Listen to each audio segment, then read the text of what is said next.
I thought let me begin by really addressing the question that I guess is foremost on everyone's mind, which is that is the CAA, the Citizenship Amendment Act, unconstitutional? Is it anti-Muslim? And is it pro-Hindu? And I'm going to, over the next few minutes, attempt to argue before you that a compelling case can be made. It's by no means certain. It's not an open and shut case. But a compelling argument can be made that the Citizenship Amendment Act is unconstitutional. But the question of whether it is anti-Muslim or pro-Hindu is something that we need to investigate. The question of whether the CAA violates the secular history of our republic, whether it violates the secular fabric of the Indian Constitution, is a premise that I'd like to interrogate a little bit. Let me begin by telling you about the unsecular origins of the Indian citizenship provisions of the Indian Constitution. You see, when the country was partitioned in 1947, two waves of migration took place from West Pakistan to India. In the first wave, which occurred after March 1947, 1st March 1947 is when the disturbances began. There was a wave of migrations from West Pakistan to India. That was a migration of Hindus and Sikhs. They came in large numbers, obviously. But there was a second wave of migration which took place from West Pakistan to India, and that occurred in 1948, where interestingly, large numbers of Indian Muslims who had left India to go to Pakistan realized that Pakistan was not what they had thought it might be and therefore returned to India. Now you see, the return of the Muslim in India created problems for the Indian administration. By the way, the law considered these two categories to be different. So the law referred to Hindus and Sikhs as displaced persons, but the law referred to Muslims who left as evacuees. So these two are different categories in the law. And you see, Muslims who left India to go to Pakistan, their property was referred to as evacuee property. And their property was being used to rehabilitate Hindus and Sikhs who had come from West Pakistan to India. So the question arose, if Muslims want to come back to India, what will happen to their evacuee property? So correspondence ensued among leaders whose secular credentials are absolutely unquestionable. Leaders like Nehru and Sardar Vallabhbhai Patel. And Sardar Patel wrote to Nehru and said that, look, the return of the Indian Muslim to India is creating trouble. We are in a charged communal environment. There's been an influx of a large number of refugees in India. And if we give the perception that we are going to now remove Hindus and Sikhs from the evacuee property and give it back to Muslims, this is really going to be something that's going to feed the communal poison of organizations like the RSS. This is really to paraphrase what Sardar Vallabhbhai Patel said. And it was in this context that the Indian government introduced on 19th July 1948 a system that was essentially designed to keep Muslims from coming back to India. That was called the permit system. Under this system, if a Muslim wanted to come back to India, mind you, the system did not mention Hindu or Muslim. All it said was that if you were somebody who left India and wanted to return to India, in other words, Muslim, then the provincial government where your property was located had the power to veto your return to India. In other words, a permit for permanent resettlement, as it was called, could be refused to you if your property was being used to rehabilitate displaced persons, in other words, Hindus and Sikhs. This system essentially was entrenched in the Indian Constitution. The Indian Constitution, in Articles 5, 6 and 7, did not mention Hindu, Sikh, Muslim. It did not say anything about religion. So on its face, it appears to be extremely secular. But when you investigate a little bit further and you read the debates of the Constituent Assembly, you realize that actually there were two hidden premises in the Indian Constitution. For those who came prior to the permit system being introduced, 19 July 1948, who were presumed largely to be Hindus and Sikhs, citizenship was automatic, in the words of Dr. B.R. Ambedkar. All that was required is that you had to arrive in India and live in India since then. That's very easy. But for those who came after 19 July 1948, especially those who had left India and now sought to return, you required a permit for permanent resettlement. Now you see, in the Constituent Assembly, there was a great debate that ensued. There was some voices who said that, look, we should give citizenship on the basis of religion. So there was a man by the name of Mr. Deshmukh, who was an Oxford-educated barrister. There was a man by the name of Pandit Thakurdas Bhargav, who was responsible for the directive principle of state policy that calls upon the state to prevent the slaughter of cows and cattle. Also responsible for the introduction of the word reasonable into the Indian Constitution when it comes to our liberties. These people essentially said that we should have citizenship on the basis of religion. To address their criticism in the Constituent Assembly, Pandit Jawaharlal Nehru stood up and he explained these hidden premises in the Indian Constitution. He said that, look, obviously we can't have two separate systems for Hindus and Sikhs on the one hand and for Muslims on the other. But for those who came prior to 19 July 1948, and we presume most of them were Hindus and Sikhs, citizenship was automatic. We accepted the great first wave of migration practically without any demur or inquiry. Those were his words. For those who come after 19 July 1948, we have the permit system. Now, mind you, when the permit system was introduced, the first president of India, President Rajendra Prasad, was extremely worried that a very large number of permits would be issued. And he wrote to Nehru and said that, look, you're going to issue 10,000 permits a month. But actually, by August 1948, when Nehru stood up in the Constituent Assembly to explain the citizenship provisions of the Indian Constitution, Nehru explained that only 2,000 permits for permanent resettlement had been issued. So mind you, in around March 1948, about 22,000 Muslims had arrived in India. That was the rate at which Muslims were coming back to India from Pakistan. But once the permit system was introduced, only 2,000 permits for permanent resettlement had been issued. And Nehru said that, look, we've taken great care to ensure that these permits are only issued in the most grave circumstances or in the most serious cases. What to me really is very telling is that the permit system was not introduced for East Pakistan. And this is something, when I looked at the Constituent Assembly debates, that made me wonder. It puzzled me. Why is it that a permit was introduced for West Pakistan but not for East Pakistan?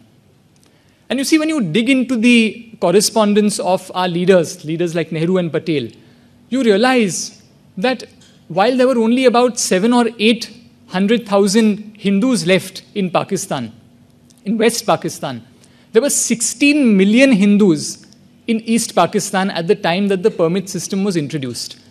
In other words, if the permit system had been introduced for East Pakistan in July 1948, it would have prevented Hindus from coming back to India, many of whom were being forced to either convert to Islam or to leave. So this, I would submit, really, before all of you, does really undermine the secular credentials and the secular origins of the Indian Constitution. There are dark parts of the Indian Constitution. In a book that I wrote a couple of years ago, I examined the provisions of the Indian Constitution that deal with the freedom of speech and expression. And I found that really what the Constitution did, and this is a minor digression, was really to entrench the existing laws. So all the exceptions to the right to free speech that existed when the British ruled us, sedition, defamation, contempt of court, obscenity, they all were just continued under Article 19(2) of the Indian Constitution, and we have to face this dark history of the Indian Constitution. However, I do believe that a compelling argument can be made that the Citizenship Amendment Act as it stands today is unconstitutional because of Article 14 of the Indian Constitution, which grants to every person, not merely every citizen, the right to equality and the equal protection of the laws within the territories of India. And there are 4 or 5 reasons really why one could argue that the Citizenship Amendment Act is unconstitutional, because it violates the equality provisions of the Indian Constitution. I'm sure many of you have heard those arguments already. One of the arguments is that it excludes certain categories of religious groups. It excludes Jews. I'm not able to understand why Jews have been left out from the Citizenship Amendment Act. And on social media, when I posted a paper that I'd written, somebody said, well, Jews have Israel. Okay? But we have one of my very good friends is a Jew in Calcutta. Jews also have India.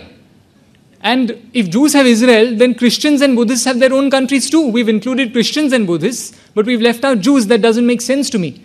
What about Baha'is? Baha'is have no country of their own. We've left out Baha'is. You've left out atheists, people who believe that there is no God.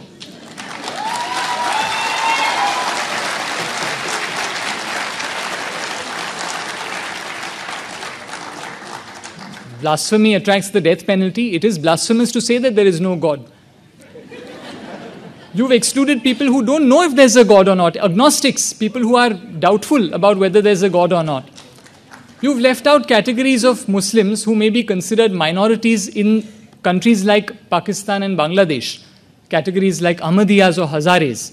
So there are religious groups that have been excluded. And it's no answer to say that, well, religion is established in these countries, because I'd like to remind all of you today that there are other countries where religions are established. Has anyone heard of the United Kingdom? Where Christianity, through the Church of England, is the established religion. The Queen appoints the Archbishop of Canterbury. The senior bishops sit on the House of Lords. A senior member of the clergy crowns the Queen. So merely because a country has an established religion, what we would call a theocratic state, does not necessarily mean that it's unsecular. So that's no answer. You've left out other countries in India's neighborhood. What really perplexes me is, and this is something, one of the other reasons why one could argue that it's unconstitutional, is that the residence requirement in India is reduced by the Citizenship Amendment Act. So anyone else who wants to apply to be a citizen by naturalization has to reside in India for 11 years. But for somebody who falls within the Citizenship Amendment Act, the residence requirement is only 5 years. Now, what really perplexes me is that look how this applies to the group that we all know as Parsis. Parsis originally fled Iran. There are still Parsis who live in Iran under circumstances that one might consider to be very repressive. A Parsi who flees religious persecution in Iran and comes to India has to wait 11 years to be naturalized as a citizen. But a Parsi who flees religious persecution in Afghanistan has to wait in India for only 5 years to be a naturalized citizen. That doesn't make any sense to me.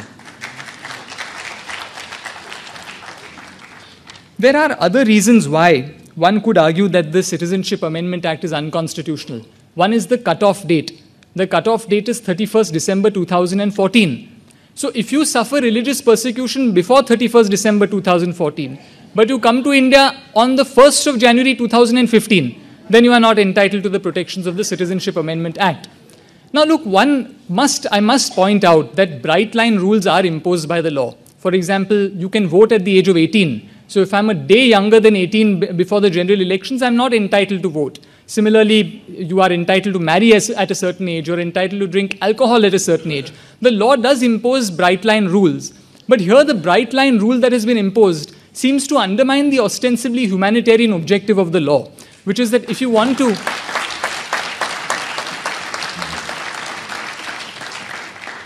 to protect people who've been persecuted on account of their religion, then why close the doors on 31st December 2014? Apart from that, you've also excluded categories who suffer non-religious persecution.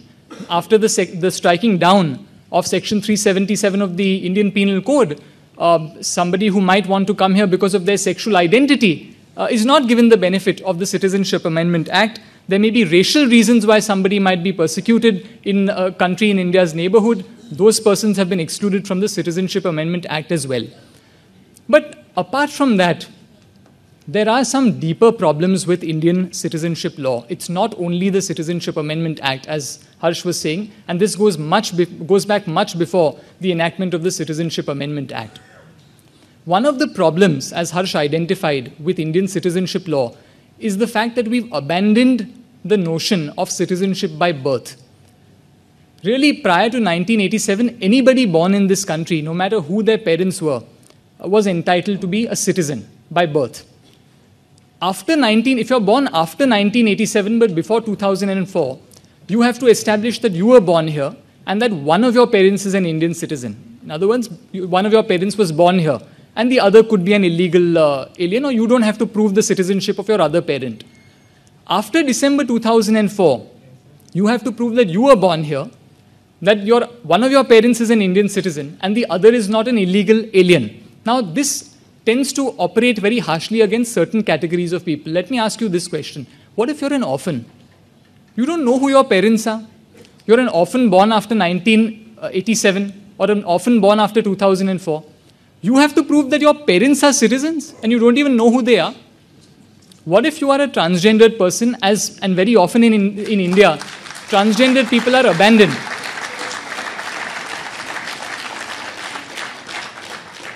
Transgendered people are abandoned at birth. Again, you don't know who your parents are. How do you establish that your parents were Indian citizens? Apart from that, let me tell you about a category that in the US would be referred to as dreamers. Let's assume that you are actually an illegal, you know who your parents are. Your parents are both illegal Bangladeshi immigrants in India. They both came to India, they crossed the border illegally, they came and they settled down in Maharashtra, and you were born in Maharashtra. Now I ask you a question. Is it the fault of that child being born in India? Is being born a crime? Now that child did not come here illegally. That child has only known India as his or her homeland. Is it fair to now deport that person to a country that that person has never known, or to jail that person simply for the crime of being born in India?